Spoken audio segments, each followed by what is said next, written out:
right, looks like we are live. Welcome, everyone. Welcome to another episode of Adobe Creative Cloud Live. My name is Terry White. It's my pleasure to be streaming to you live today. And we're going to do some tips and tricks on Creative Cloud. And it doesn't matter what Creative Cloud membership you have, I'm sure you will gain something from this. And I want to welcome everyone on all the various channels that may be watching this live. So welcome, of course, to the Creative Cloud YouTube channel. And if you're watching this as a replay, thanks for watching the replay. And of course, you can always join us live whenever we go live. I typically do a blog post every Monday at terrywhite.com to let you know what I'm live streaming about the week upcoming. So I just did that post today. So you'll find out what else is going on the rest of the week. Also, I'd be remiss if I didn't talk about the Adobe Live that goes on pretty much every week, Tuesday, Wednesday, and Thursday. So that'll kick off tomorrow at behance.net/live. You can always watch 3 days of streaming, usually on graphic design, illustration, UX design, so forth and so on. So I think they're doing UX design this week. And you can join in 9 to 5 Pacific time at behance.net/live. So welcome, everyone. Let me just get one more screen up. You can never have too many screens, especially when there are comments that you need to be able to read. So Victoria, Susanna, Fritz, Patty, I see you all. I see Psycho Dude. I see George. I see Shakur. Welcome, everyone. Welcome. And we'll just be up and ready to go in about 2 seconds here. Just got to get one more window open so I can see the other comments here. Mike Brady's in the house. What's going on, Mike? Welcome. And Solis and Int. I'm not sure if that's an abbreviation for a company, it looks like. But welcome, everyone. All right, I got that other window open and we can get going. Megan, Moad, Charles, welcome. All right, so with that said, let me go ahead and dive over to my computer so you guys can see what I'm doing, and that will help the presentation go a lot better. All right, so with that said, I have just basically gone into my browser, and I went to adobe.com, and Akil, Hotep. I went to adobe.com, and I signed in just with my Adobe ID. And you get this kind of dashboard on the left-hand side that, I'll be honest, most people are probably, you don't run into, because how often do you go to Adobe.com's homepage? How often are you signing in, so forth and so on? Because typically when you sign up for Creative Cloud, 99% of your interest initially is the apps. You want your Photoshop, Illustrator, InDesign, whatever it is, Lightroom. You go get your apps and you pretty much never come back. Because you deal with the apps in the Creative Cloud application. So there's the desktop application, of course, to download all your apps and get updates and to sync and do things like that. So you probably don't spend a whole lot of time coming back to adobe.com. But if you look at this dashboard, there's a lot of things that basically tell you things you may not know about, things that you have as benefits and features of your membership. And I love to get people engaged with something they're already paying for. In other words, if you've got a Creative Cloud membership and you're paying monthly or yearly and you're using it for what you bought it for, you're using it for the apps, well, wouldn't you really want to use it if there was more stuff you're already paying for that's included? And that's really what today is all about. Just giving some tips and tricks about not only what's included in your membership, but of course, how to take advantage of those things. So with that said, I've got some notes over here. Let me drill down. First of all, let me start where all of you usually start, and that is once you download the Creative Desktop app, of course, you know that you can go and install whichever apps that are a part of your membership. Now, if it's not a part of your membership, it will probably say like try instead of like this one says install. If that wasn't part of my membership, it would probably say try, which means it lets me download a 7-day trial. So you'll have access to everything, whether it's part of your paid membership or not. With that said, here's just a quick tip that even though it's always going to install the latest version, which is great, we always want the latest version, that's what we're paying for. But you also have the option, if you ever need it, of installing previous older or other versions. So for example, I always want the latest version of my apps. I always want the latest version of Photoshop, Illustrator, InDesign. But if I were working with a piece of hardware or a plugin or something else that wasn't updated yet, and I still needed to have the older version of the software just to drive that piece of hardware or just to work that plugin until they get it updated, then I can go to other versions and I can install all the way back to and including CS6, even if you never owned CS6. So CS6 was before CC and you actually had to buy a license for it. So even if you never bought a license for it and you just started last year with Creative Cloud, you can go install any and all of the previous versions without uninstalling your current version. So these can be installed in tandem or in concurrency with your current version, and you can use whichever one you want to use for whatever purpose. So if you thought that back in 2015, the Select and Mask was better, you can go install that version and use that version. So it's really up to you. And you never have to install the old versions, obviously, and you can always uninstall the old versions if you don't need them anymore. But I just want to point out that they are there all the way back to CS6 if you needed them for some reason. All right, in other words, we're archiving your apps for you, so you don't have to download copies, or remember we used to download installers and save them off to a CD or DVD just in case we ever need to install again. Now you can. All right, the other thing I want to point out here while we're here in the Creative Cloud desktop app is that you have the ability, and you know what? I think the sync is stuck. But anyway, I'll get back to that in a second. You have the ability, of course, to go to your apps. There's a new tab that got introduced fairly recently called Learn. This is for people that say, hey, I'm interested in something and I want to learn how to use it. There are tutorials both for beginners and experienced users on just about everything. So whatever you are interested in, you can go get some free Learn right here in the app.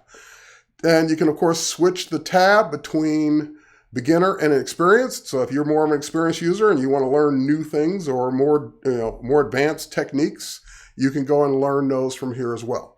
So just know that you always got this free learning source built right into your Creative Cloud app. Now, the assets, we're going to come back to this in a few minutes, but I just want to point out we are going to talk about File, Sponse, and Market. And I want to go ahead and jump over to, not stock, I actually want to jump over to, I do want to jump over to Files. That's where I want to go. So you've got access to a certain amount of storage. It could be anywhere from 20 gigs to a terabyte or more, depending on your plan. Because of this storage, a lot of people don't realize what it's there for, how to access it, what would I use it for, why do I have it, what good is it? So one thing I'm going to do is just simply say, open the folder. That will take me out to my computer, my hard drive, and it will take me to this Creative Cloud Files folder. And as you can see, I've got a bunch of things in it already. This is totally optional space. You do not ever have to put anything in this folder, or you can put something in that folder and use it to your heart's content. Think of this as your Creative Cloud equivalent to Dropbox or Google Drive or iCloud files that you're already paying for. In other words, you're already getting this. This is included with your membership. So the only reason you might want to pay for either more or a different service is if you needed more space. That's it. But if you only want to use this for a limited amount of sharing, a limited amount of syncing files back and forth between your multiple computers, that's what this is designed for. So there's one other benefit to this. Now you can see all the green check marks are here. That means that all of these files and folders are synced. So that means if I go to my other computer, my laptop, for example, I will have these same exact files.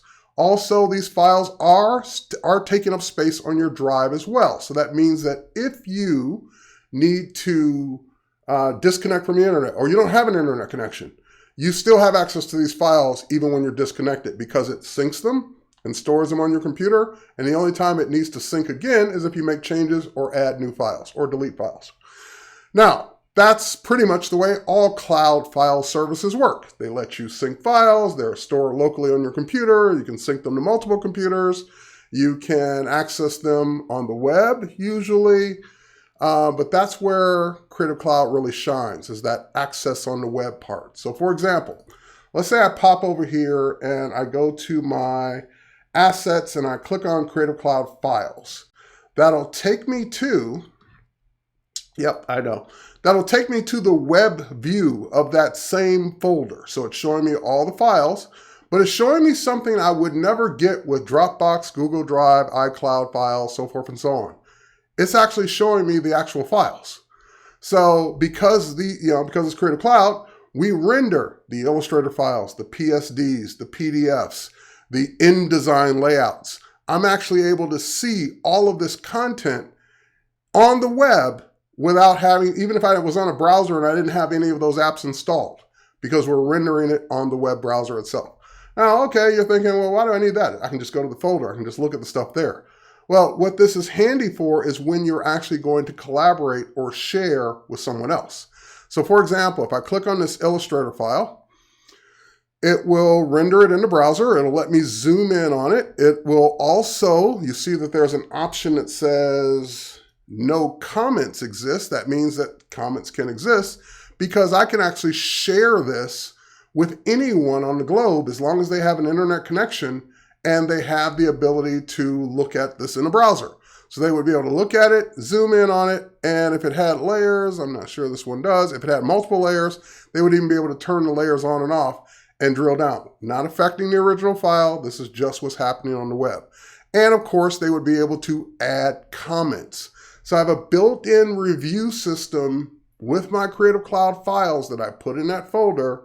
I just go to the web and then go here and click share. It'll generate a link for that file, and I can even allow people to download or not. I can allow people to comment or not, and I can allow save to Creative Cloud or not. This one link is to this one file, and that's it. I can at any time delete or remove that link if I don't want people to have access to it. So if I'm done, I can say remove link, and now that file is no longer being shared.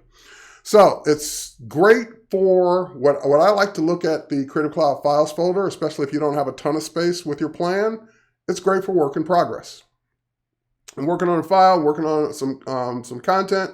I want people to be able to view it, make comments on it. Once I'm done, I'm going to take it out of that folder to conserve space and archive it and put it in a different folder. All right, so let me go ahead and, since I mentioned layers, let me give you an example of how the layers actually work. Somewhere in here, I think I have a layered file. That's one, but I think I have one. There's one. That's the one I was looking for. So here's a composite I did in Photoshop with a couple of different stock images. And if I go to my layers panel, it will show me the multiple layers here.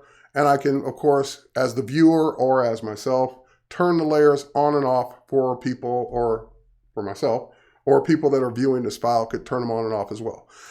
They can also get information about this, so they can see how big it is, when it was last uploaded or modified, so forth and so on. So that way they can know if they're reviewing the latest version or the version that's been updated since the last time they looked. All right. Augustus Alex is asking, can I do a crash course on InCopy? I could, but I don't know that I will. It's been a long time since I've worked with InCopy, so I'd have to get back up to speed on it. But you might go to the Learn tab and search for InCopy and get your tutorial that way. It'll be probably faster than me getting it to you. All right, next up. Well, that's a file. What if I want to collaborate on a folder? When I was at Photoshop World, I was explaining how this all worked to a person named Sonia. So we created this folder right there on the fly. Let me click on it now. It's got a PSD in it. It's got some assets from that PSD loaded in it. And I have the ability to share. Hang on, let me go back out for a second. I think I want to go back out. Yeah, let me go back out for a second. I have the ability to select that and share it. So I can do one of two things. Get a link to the folder, which means I'm going to give anyone I want access to what's in this folder, and that's it. They can do whatever they want. Or I can invite people to the folder, What's the difference? If I give you a link, I'm just saying, here's a one-off link. You have access to copy and download anything from that folder. Whatever you do inside that folder is not hurting me, not touching me. It's not touching the original files. You can't put anything else in the folder. It's just a link for you to get the stuff that's in it. If I say invite to the folder, that's saying I'm giving you permission to not only access what's in the folder, you can put new things in the folder, you can edit what's in the folder, you can delete what's in the folder. In other words, that becomes a shared folder with equal rights between anyone that has access to, anyone I give access to it. So if you're collaborating, meaning people that you trust, people that you're going to work with, you're going to create this folder in Creative Cloud, everyone can work inside that folder and whatever they do is permanent inside that folder, then that's what this is for. I shouldn't use the word permanent because there is an archive. So you can always hopefully restore stuff from the archive. So that is, in a nutshell, how your Creative Cloud files work.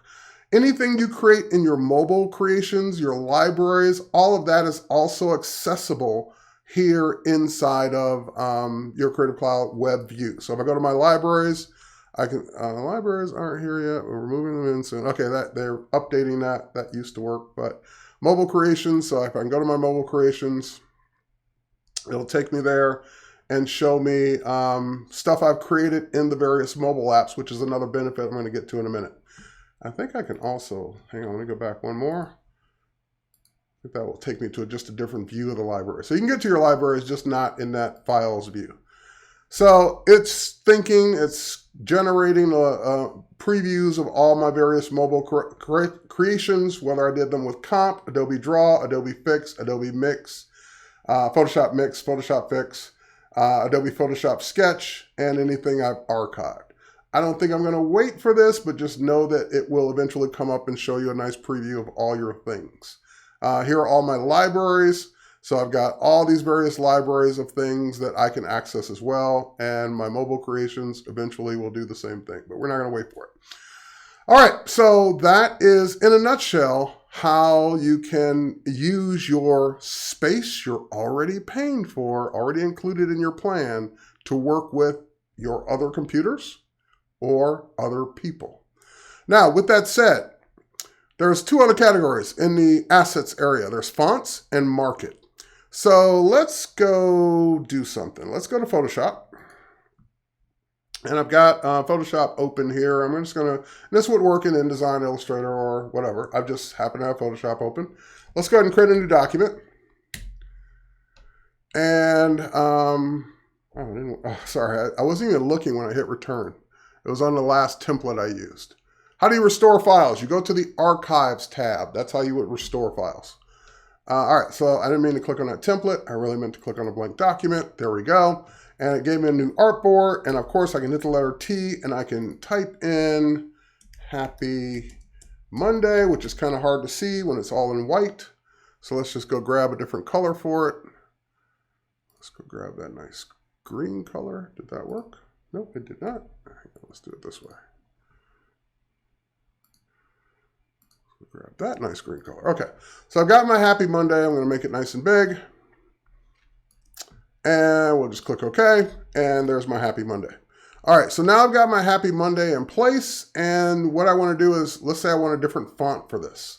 So I can highlight. I can obviously go up to my font menu and I can choose whatever fonts I happen to have. And it's nice that Photoshop gives me a nice preview as I show them. You'll notice that at the very top, there's this TK icon, which stands for Typekit. If your plan includes Typekit fonts, then you've got access to additional fonts that you're already paying for. So with that said, I can say, just show me all my Typekit fonts. It'll show me these are all the ones that are part of Creative Cloud. And the other reason I love using Typekit, you can use any font you want, but one of the main reasons I love using Typekit is if I'm working with someone else that's a Creative Cloud member, I know I can use any of these because they have access to them too. So that's another advantage when you're working with multiple people. All right, so let's go in and let's say that I want a new font. So this was the filter to just say, show me only the Typekit. But over here on the right-hand side, there's this choice of add fonts from Typekit. Go get some new ones. Go get some that you don't have. That will take you out to the browser. It will log in, or go to the Typekit site. Hopefully I'm logged in still. Yes, I am. And I can even go in and now they're new fonts. You can actually, extra fonts you can pay for. But let's say we're going to go to the ones we already have. I can even type in the word I'm looking for. So I'm looking for the word happy. And it will show me what happy looks like in all of these various choices. I kind of like this one, in your plan or to buy. So let's see what that means. Let's see what that translates to. I did click it. There we go. So I can see which ones are available to sync, which means they're in my plan. So I can grab either one of these or both of these. I'm going to say sync all. And it's syncing two fonts, syncing Cantoni. And I've exceeded my limit. We don't enforce that limit, but it's just letting me know I'm not supposed to have more than 100 synced at one time. I got more than 100. It's okay. All right, so now if I go to Cantoni, there it is, Cantoni Pro. There's my new happy. And notice what I didn't have to do. I didn't have to quit Photoshop, save my document, download an installer, double click on it, load it in the font book, or install it any other kind of way. It just worked. Synced, even though I'm even over my 100 limit that we don't enforce, but we kind of warn you about. It added them there. It's available in any of my applications, whether I'm running the application or not.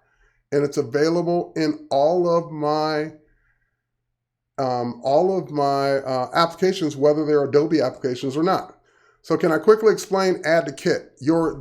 Think of kit as your collection, your library of Typekit fonts. So we call it a kit. That's all. So I just added these fonts to my kit. All right. So with that said, I can of course keep designing this, but let's go ahead and cut that out and let's paste it back in.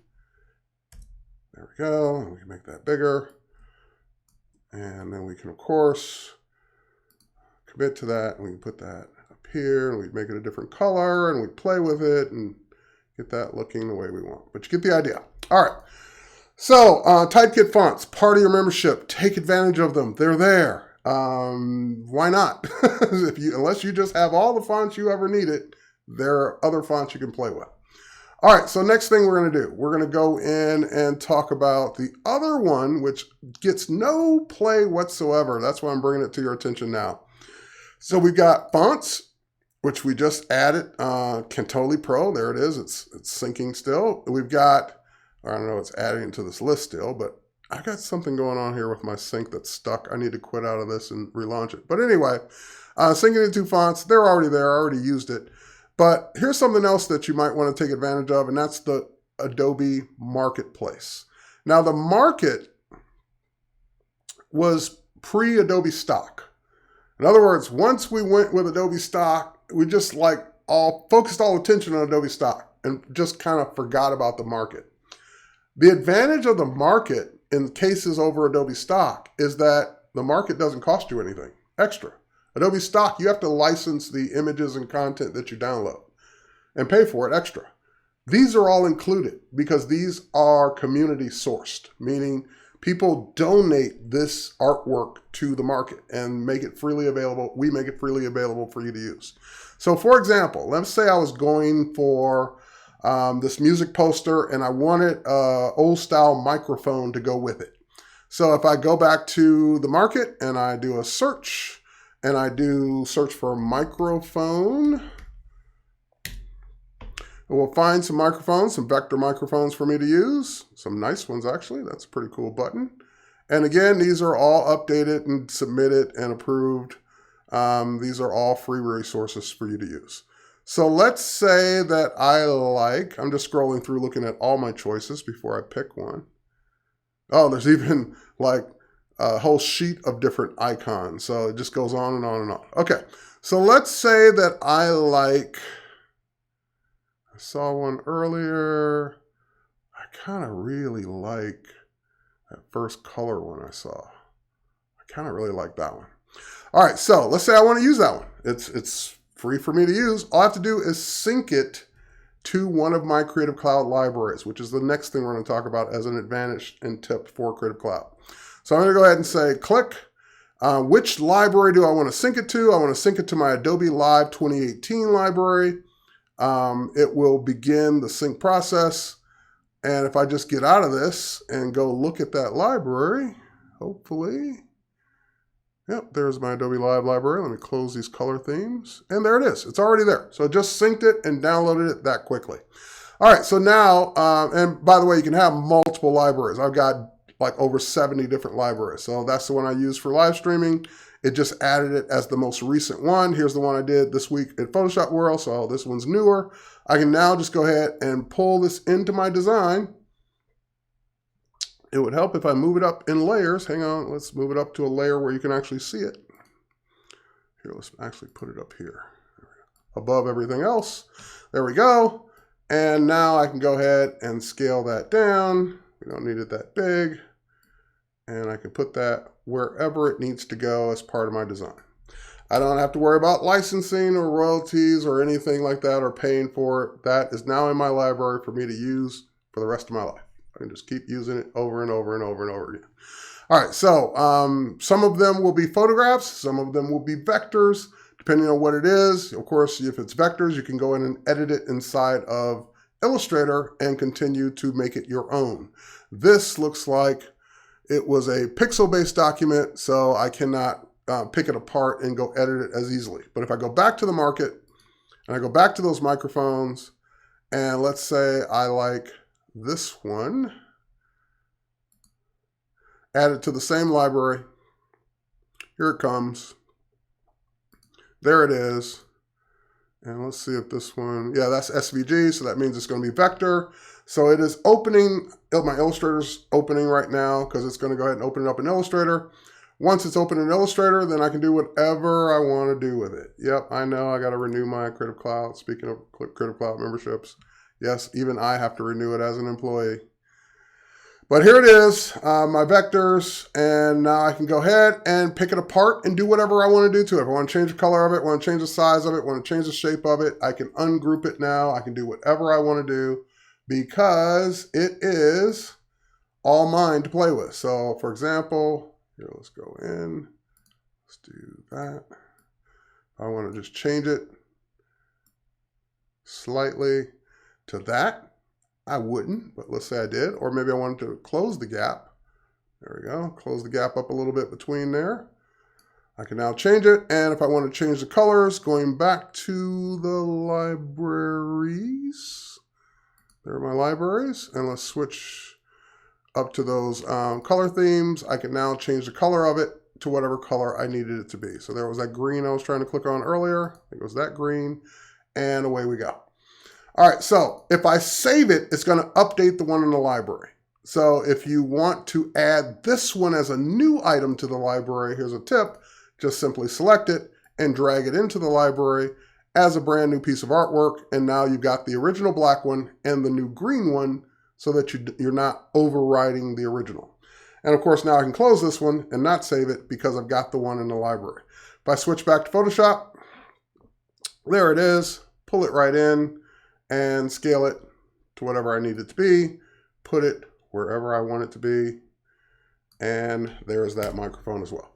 So, library items are awesome. They're there. They're free. I shouldn't use the word free. They're included because you're already paying for them. They are at no additional cost is the right way to say it.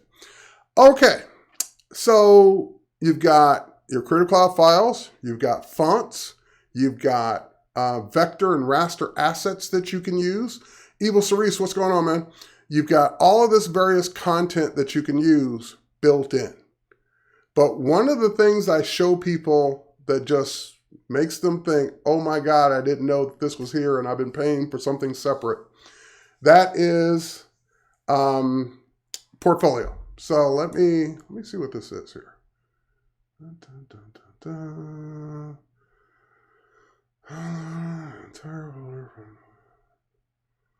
So someone's asking on Twitter, have you guys given the ability to download an entire folder from the web instead of just a file at a time? Stay tuned. That's all I can say. Stay tuned. We hear that loud and clear. So stay tuned. All right. So with that said, Portfolio. What is Portfolio? If you are paying for a separate website, great. Okay, you can have a separate website all you want. But if your separate website's purpose is to be your portfolio and you're paying for that separate, that is one of the things you could go almost immediately and go disconnect or turn off or stop paying for whenever it's time to stop paying for it, because you've got one built in. If I switch back to my browser and I go back, oh, wrong mouse. I go back to my Adobe, here, let's go here. I go back to my Adobe.com.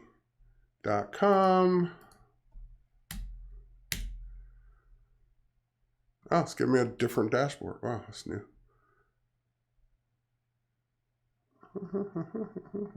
Creative Cloud Services. All right, you've got a portfolio in this. There it is. Your portfolio site that's built in. So whether I was on the rectangular tall dashboard or not, they would both be here. So you've got a portfolio site that's a part of your Creative Cloud membership. You can access that portfolio directly at myportfolio.com. And all you're going to do is sign in with the same Adobe ID. When you sign in with the same Adobe ID as your current membership, then you've got access to it. And Portfolio is available for any paid membership. Even if you're just on the $9.99 a month photography plan, you still have access to Adobe Portfolio.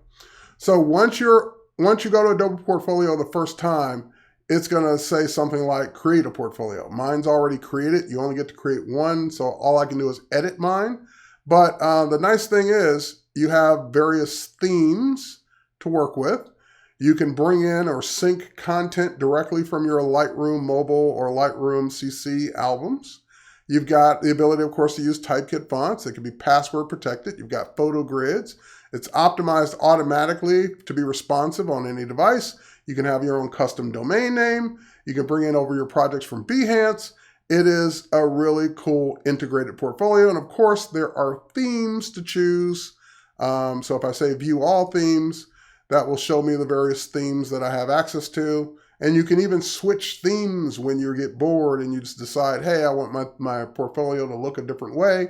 Just simply switch themes and all your content will still be there. All right, so there are themes for photographers, or there's stuff for photographers, and meaning that this just talks about the Lightroom integration. And then there's example portfolios, so you can see how other people have used Adobe Portfolio to build their sites. So if you wanted to see an example that's near and dear to my heart, it is terrywhite.photography. That's my Adobe portfolio. So I'm a photographer. I do portraits and I do travel. So if you wanted to look at, for example, my travel album, here it is. This is my travel portfolio. And of course, you can click on any image and you can then start flipping through those images and see them in all their glory. And of course, you can get back, but it's not just the portfolio. I created this About Me page. I created a Contact Me page. I linked to my WordPress blog, which is a totally separate site. I added all my social media links, including my Instagram. Yes, go follow me on Instagram. I would appreciate it. And of course, I can get back to the galleries to see everything, including my work in print for the various jobs that I've had done for other companies that have been printed. So all of that is a part of Adobe Portfolio. Now, how do you actually build one? If you pop over and you click create, in my case it says edit, it's all web-based. So you don't have to download a separate application for this. You get this floating dashboard or tool panel. You've also got the ability to add content, to manage content, to edit the settings for your site, and of course, switch themes if you choose to. If I choose add content, I can add a separate new page, like I did the About Me and Contact Me.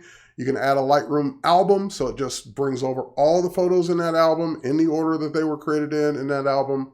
And you've got, of course, the ability to add a gallery, like I did here for galleries, which have multiple albums on them, and even a link to an external page, like I did for my blog. So it's really all web-based. You can start it today. You can publish it whenever you're finished. You can work on it. There's no save button. Whenever you do something or edit it, it's in real time. As long as you have an internet connection to create it, you're ready to go. All right, so with that said, once you're done updating, you would say publish live site, or in my case, since I've already done it once, update live site, and your portfolio is updated. Now, one of the huge advantages of working with Lightroom as a photographer is that I can make changes to a Lightroom album and update that album here on Adobe Portfolio. So for example, if I were to go to my Lightroom collection here and I were to twirl down, I've got an album called Recent Work. There it is, 24 images in my recent work. And if I were to go back up to events, I was at Photoshop World this week. So 111 different images from Photoshop World. So none of this is really what I would call my work. I mean, it's just really pictures from the event. But let's say I wanted to add this picture to my recent work. So if I just basically drag that into the album, all right, and of course, Lightroom will perform a quick sync, even though it's already uploaded. It's syncing 2 files. Even though it's already been uploaded, it will basically just sync the change. And once that change has been synced, then I will have access to it on Portfolio. So if I go back to Portfolio, all I would have to do is drill down to manage my content. I would simply go to recent work, which is this one, and I would just simply hit reset from Lightroom. That means take the recent work album that's already here, replace it with the current version of that album that's been synced to Creative Cloud. So this is whether you're Lightroom Classic and you're using Lightroom Mobile and syncing individual collections, or you're on Lightroom CC or Lightroom Mobile and you're syncing individual albums. Either one would show up here for you to be able to add it to your portfolio. So if I were to go in and, here, let me see what that sync looks like it's doing. Still says it's syncing 2 photos. One of those must have been left over. I hadn't launched this since I've been back. I mean, I just got back this week, so I hadn't launched it yet. So it's still syncing one of the other files. I'd have to wait. But anyway, once I choose the reset from Lightroom, here, I'll just go ahead and do it. It'll reset. Resetting your page, this may take a couple moments.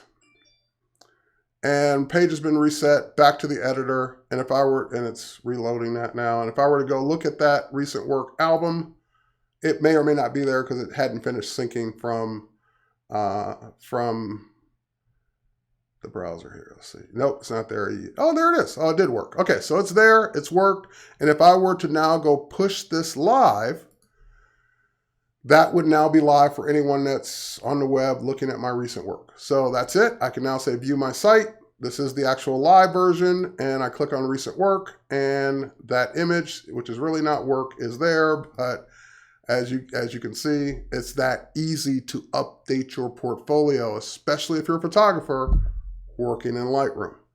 Because you've already got access to Lightroom Mobile, whether you're a Lightroom Mobile photographer, or I'm sorry, Lightroom CC photographer, or a Lightroom Classic photographer, you've got access to this. All right. And of course, I would go remove that now that we've seen it work, because I don't want to confuse people and say, wait a minute, that's not really work. What is that? So I'm just going to go ahead and remove that from this album. Yes, remove photo. That has now been removed. It will still say syncing. I don't know what those other 2 photos are. Then I would come back here to the part where I was editing, and I would just simply say manage content again, go back to recent work, reset from Lightroom, and once it resets, it should remove that photo from that particular album. Back to the editor, and it's reloading the page. And let's see if it actually took it out. I may have to wait a few minutes, but nope, it's gone. So I now update, don't forget to update the live site, because you're the only one seeing this right now. So hit update the live site, and that photo has now been, in a second, has been removed from my actual portfolio site. So that easy to add, remove. And if you're not using Lightroom, you would just simply add content the old-fashioned way. Upload it from your browser, upload it from shared storage, so forth and so on. All right. Are there apps for the portfolio site? Nope. It's just the web browser. In other words, you're either editing it in the web browser and viewing it, of course, in a regular browser without the login into myportfolio.com. There is no myportfolio.com app, in other words. That would be kind of interesting. It'd be kind of nice to have that. But right now, it's just all web-based. But good question. All right. Very good question. What's the advantage of Portfolio over Behance? I think I've kind of covered some of it, but there's a big answer to that. Number one, I get to choose a theme and template and design. So, and I get to customize it with my fonts, my logo, everything. So I'm basically making my own site. Second advantage, I get to point a domain to it, terrywhite.photography, not behance.net/terrywhite. It's an actual site. Second, I can add links to other pages easily. Third, your portfolio is really for showing off your finished work. Behance, on the other hand, may be showing work in progress, maybe showing finished work. It's showing really your progression as an artist, photographer, designer, whatever. Whereas Portfolio, I like to look at as this is just my finished work. It's not work in progress. It's not something I've been, projects I've been working on, so forth and so on. But those are some of the things I consider the difference. Behance is more of a social media site. This is more of a professional portfolio site. And this can pull from Behance. So if you just put all your stuff on Behance the way you like it, and you want to only put certain things on your portfolio, you can add them very easily. Oh, in the wrong page.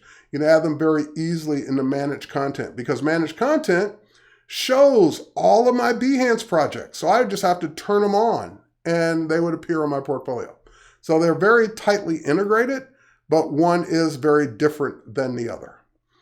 All right, with that said, that is Portfolio, and that is certainly something you want to take advantage of. Now let's pop back over to it. We talked about it briefly, but I didn't really get too in-depth with it, and that is libraries. Creative Cloud Libraries is one of my favorite features of Creative Cloud. It's one I use every single day.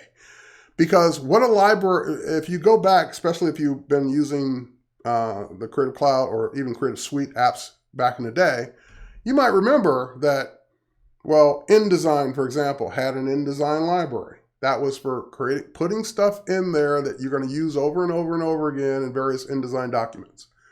But that library was restricted to InDesign. Only InDesign can access that library. Creative Cloud libraries are global, meaning that the content can work across not only all the desktop applications, but even the mobile apps as well. So it's for putting things that I use over and over again, like logos, colors, effects, color themes, brushes, things that I'm going to use over and over and over again across not only multiple applications, but multiple computers as well, because they're all synced to the cloud. So how do you create a library? Basically, just bring up your Creative Cloud libraries. Now, depending on the application, it will either be called libraries or Creative Cloud libraries. And at first, I didn't know why there was a distinction. I figured it out. You'll see it called libraries. Here's just a stupid trivia. It'll be called libraries in applications that didn't already have a library. It'll be called Creative Cloud libraries in applications that already have their own library. So in InDesign, it would be called Creative Cloud library because there's already a library. I don't know why they just couldn't name them all Creative Cloud libraries, but hey, here we are. All right, so libraries, that will bring up this panel. And once you have that panel up, you will be able to go in and create as many new libraries as you want. So if I say create a new library, and I'll call it Creative Cloud Tips, I click create. It will then sync that library to the cloud, which is already done. There's nothing in it, so I don't have to worry about it. It only took a second. But now I can start dragging things into that library. And, oh, sorry, I need to drag it from here, actually. I can drag wait, what did it say? That layer was what? Oh, that layer is already linked to a different library. So it's letting me know, like, hey, you can't move that. That one's already in a library. There is a way to do that. Just break the link. So if I break the link, then I can put it in this library. But just to skip that, let's just do it this way. Just want to find something else. All right, we'll drag that over instead. All right, so this wild leaves is now in the library. I can go ahead and say, for example, let's click on this 8 p.m. You know what? It'd be easier if I just turn on my auto select. There we go. There's the 8 p.m. It's in the stage tab. And I could now, for example, this is what I'm looking for, this color. If I sample that color, let's sample it. Then I can go in and click the plus sign and say that I want to add either the graphic, the fill color, or both. So I want the color. So now I've got that orange color to use over and over again. If I go ahead and select this photo, let's see where that is. It's in the photography. That makes sense.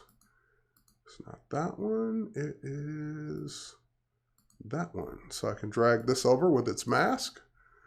Could not create a library because, oh, it's camera raw file. So sorry, can't do that. But I should be able to do this. Let's duplicate it. And let's render it, rasterize it. Dun, dun, dun, dun, dun. Rasterize the layer. There we go. Now I should be able to drag it over. There we go. So that comes over, and now those items are there no matter where I am. So if I switch back to Illustrator and I open up or create a new document, let's open up that one. And I switch libraries to the one that I just showed you, which was the new Creative Cloud Tips library. That stuff's there. So if I need that orange color all of a sudden to maybe color that, I can just click on it and get that orange color. So I can get the orange color on multiple things, like so. Probably not best to do it that way.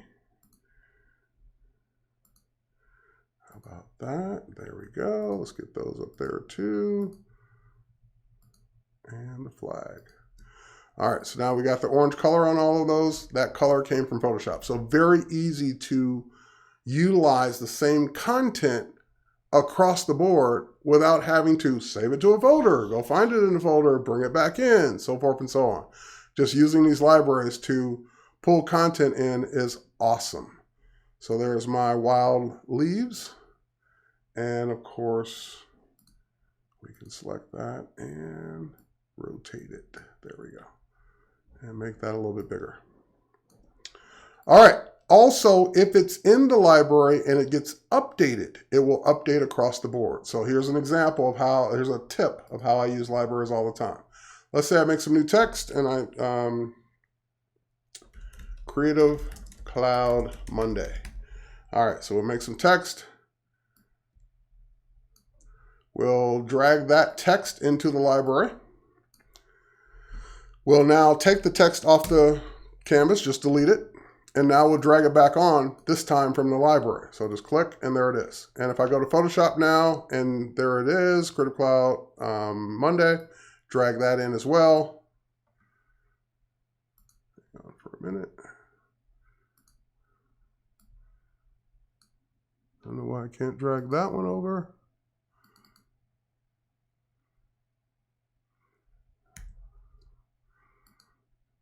Huh.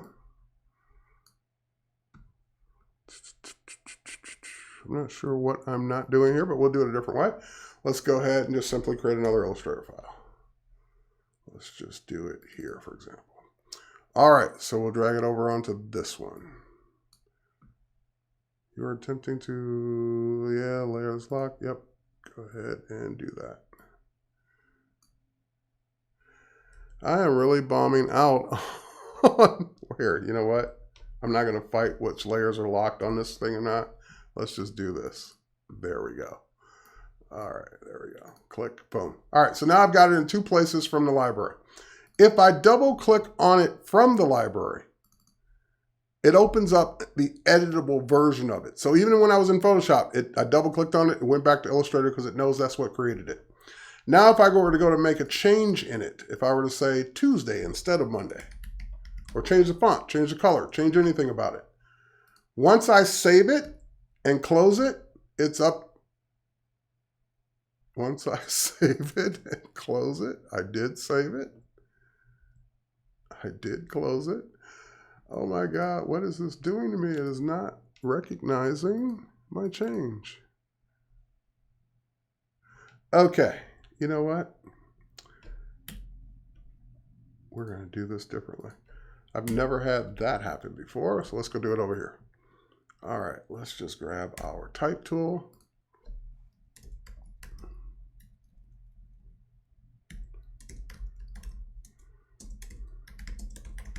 Creative Cloud Monday. And we're in our new font, but let's give it a different color. Let's make it white so let's make it black so we can see it on the other documents as well. And we will make it bigger. Oops. And we will now put it into the library. Okay, there it is, Creative Cloud Monday. Get rid of this one. All right, and now if I head back over here, drag it over here, great. Go to this one, drag it over here, great. Now it's in all three places, and I can even change the size of it in different places, no problem. Oops, sorry, deselect. Come back over here, double click to make a change. Now let's call it Creative Cloud Tuesday. Tuesday with an S. And we click OK, we save it, we close it. It is now updated everywhere I've used it. That's the way it should work. Not sure why Illustrator was giving me this problem with this one, but that is technically the way it works, is it's linked from the library and therefore it should work across the board. All right.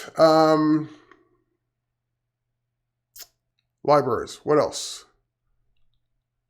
Color. Let's talk about color. We kind of used one here.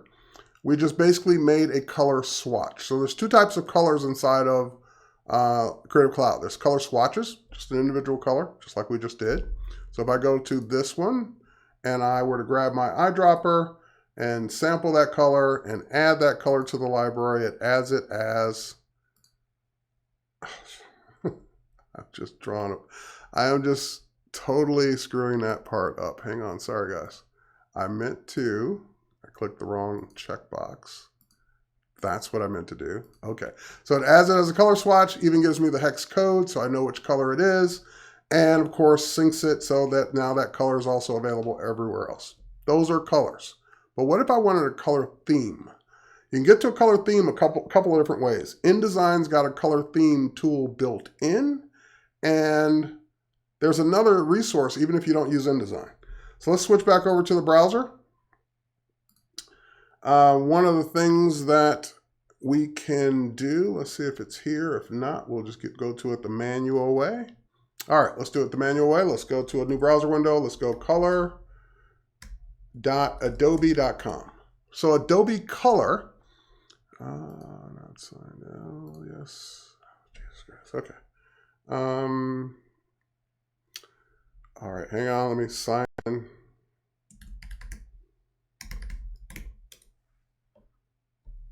All right, signed in. All right, so Adobe Color will give me basically access to my libraries. So there's the library we already created. It already knows about it, Creative Cloud Tips. And of course, I can go in and just mix colors and save them as themes. So the theme would be these 5 colors down here. But what if I don't want to do that? What if I just want to get my colors from something else? From something I'm already going to be using. So if I hit import image, I've got the ability to go in and choose a color from an image. So if I go, for example, to here, and let's just go grab one of my landscape images. That's not got a lot of colors in it. That's got a lot of colors in it, but not what I'm looking for. That's kind of cool. No, no, no, no. These are all kind of, that could work. I'm looking for something, yeah, like that. I'm looking for something with a lot of different colors in it. All right, and you can see what it did. It brought up this image and automatically detected just some random colors in it. I don't have to stick with those. I can use the ones it detected, or I can move them around. I can say, ooh, you know what? I would really prefer to have some of this blue in there. And I like that brown, but I kind of like this brown a little better, or orange, or whatever that is. And I kind of like the black on the back of the wheel there, or blue, whatever that is. Cool. So once I've created the theme that I want, then I can go ahead and just simply save that color theme and give it a name. It's just going to name it whatever the photo is. I can change the name if I want. I can even share this theme with others. I could download it, I can edit it, or delete it. But since it's in that library, should be in that library. Let me go see. There it is. It's now available to me in all my applications. So if I want to use those colors in Photoshop, I can. If I want to use them in Illustrator or InDesign or Premiere Pro or After Effects or anything that can use colors, I can. So if I want this type to be a different color, let's go ahead and oh, you know what? Let's not do it that way. Let's do it this way. And select it and choose the color that I want from the theme. Maybe that color. Oh, you know what? Let's not do it that way. There we go. Or that color, or that color, or that color, or that color. How about that color? All right, so we'll save it, close it, updates the library item, and we'll update it everywhere it's been used to the new color. So Creative Cloud libraries, color swatches, which are fine, individual colors, or color themes, which you usually do from an image. Now, speaking of all that, there is a way to do color if you're not on the web. If we were to go, and let's see if I'm still connected here. Dun, dun, dun, dun, dun.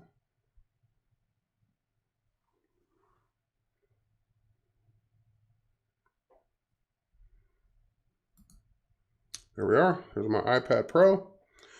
On my iPad, iPhone, Android device, Android tablet, I've got the ability to bring up an app or go download any of these mobile apps. They're all included in my membership. I won't say free. They're free to download, but they're included in your membership. You don't have to pay for them. One of those cool apps is Adobe Capture CC. So Adobe Capture CC can do the same thing we just did. So for example, I can go sign in. Hang on. I haven't used this device in a while. Hold on for a second. Let's sign in with my Adobe ID.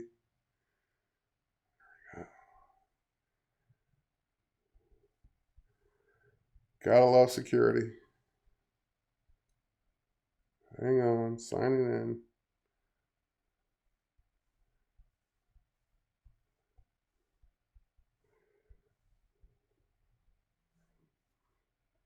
All right, signed in. And contacting the server. And you've got the ability to create shapes, type, colors, shows me the color theme that's already there, materials for Adobe Dimension, custom patterns, and custom brushes. So if I were to go to colors and I were to say, hey, I want to take a photo, I could go ahead and just bring up the camera on my device and create a color palette from this, yep, I know, from the stuff around me. There we go. And it will want access to my camera. There's that stuff around me. Snap the photo.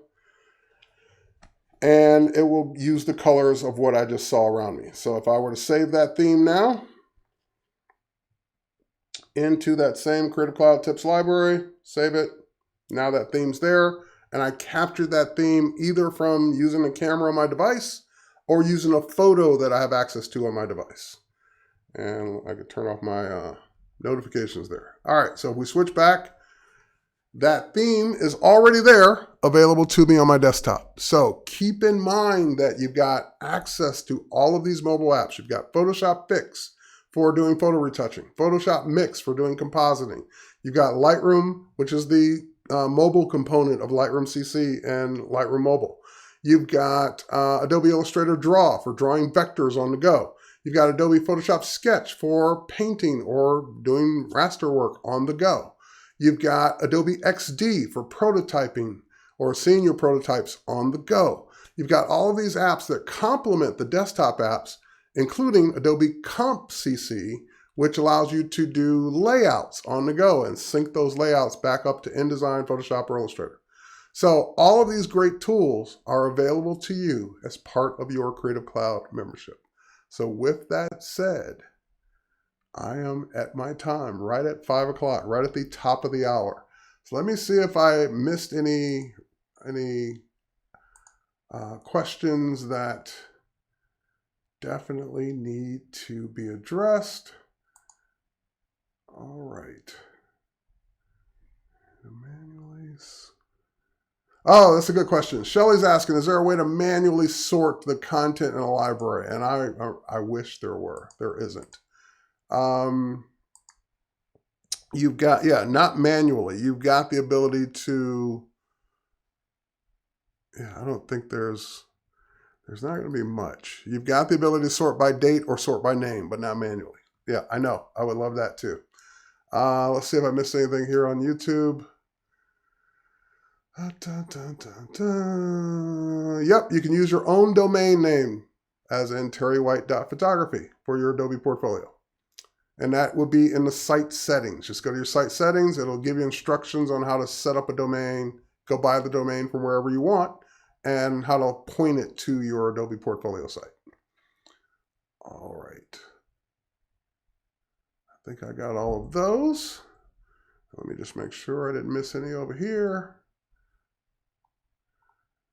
And if not, is there a shopping cart? Christelle asked. No, there's no integrated shopping cart, but there's nothing stopping you from linking to a shopping cart.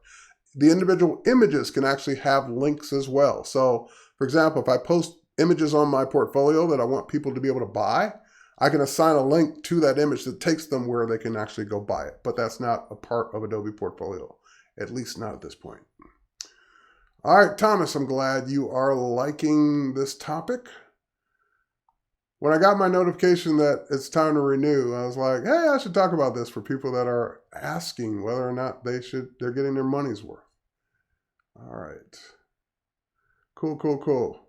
All right, so that looks like I got everything that I could see. If not, just send me a message on social and I'll try to answer it if I didn't get it answered today.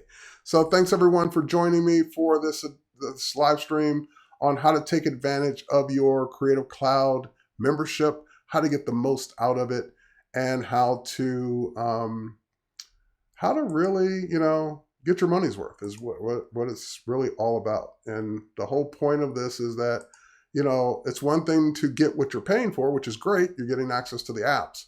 But if you're already getting all this other stuff that you could be using, I know so many people, once they see Portfolio, they're like, why am I paying for Squarespace or these other ones? You shouldn't have to, because you're already getting this included.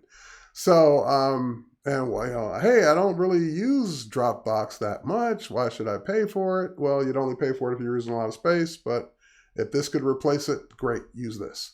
So we're going to do another session this week on how to share files with your clients. That's going to be on Wednesday on the Creative Cloud Facebook page is where I'm doing that one. So we'll talk about all the ways you can share besides sharing a folder or collaborating with a library, which I didn't talk about today. But we're going to talk about various ways of sharing with your clients. So with that said, if you are watching or wanting to watch more, head over to behance.net/live starting tomorrow morning, and you can learn all about UX UI design for the next 3 days, starting Tuesday, Wednesday, and Thursday. So with that said, cheers everybody. Take care. Thanks for watching. We'll catch you on the next one.